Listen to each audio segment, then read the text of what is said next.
Three teenagers admit they killed this baseball star for the thrill of it. So where are civil rights leaders in the White House on this? Let's talk to Fox News contributor and author of Backlash, Deneen Borelli. Deneen, good morning to you. Good morning, Steve. A lot, despite the fact that the White House says they haven't even heard about this, we've all heard about it. And there's a lot of outrage because when you look at what happened, for instance, the last big case down in Florida with Trayvon Martin, you saw Al Sharpton, Jesse Jackson, our president comment on this. This horrific thing that happened down in Oklahoma on Friday. Nary a word, barely. Nothing. Yeah, my heart goes out to the family of this young man.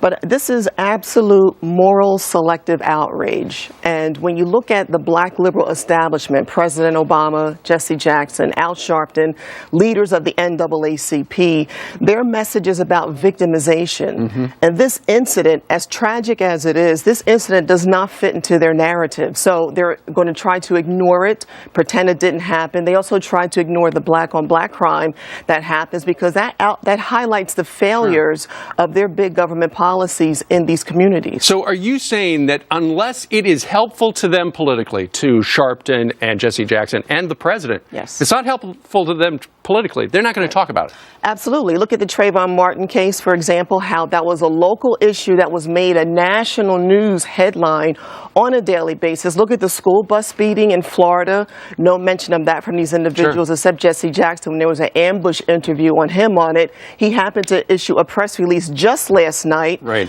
How many phone calls did that take to his office to get that? Good point. I'm glad you brought that up. We talked about where were they yesterday, and then Jesse Jackson, first of all, put out this tweet that angered a lot of people. Praying for the family of Chris Lane. The senseless violence is frowned upon.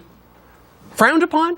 And the justice system will prevail. You're right. Then he wound up putting out a statement later that said this, because frowned upon, simply not enough. Yeah. The recent incidents of violence in America calls each of us to collectively resist all forms of violence in our society, in particular black-on-black violence that disproportionately affects every facet of black life in America. We must learn to live together in peace, and it goes on. But imagine if this was flipped around. 3 white kids shot a black person in the back. Imagine if this was flipped around. Right, absolutely. They would be in the streets already in Oklahoma, marching and protesting. In this particular case, it was 2 black teenagers and 1 white kid shot this 22-year-old white kid from Australia.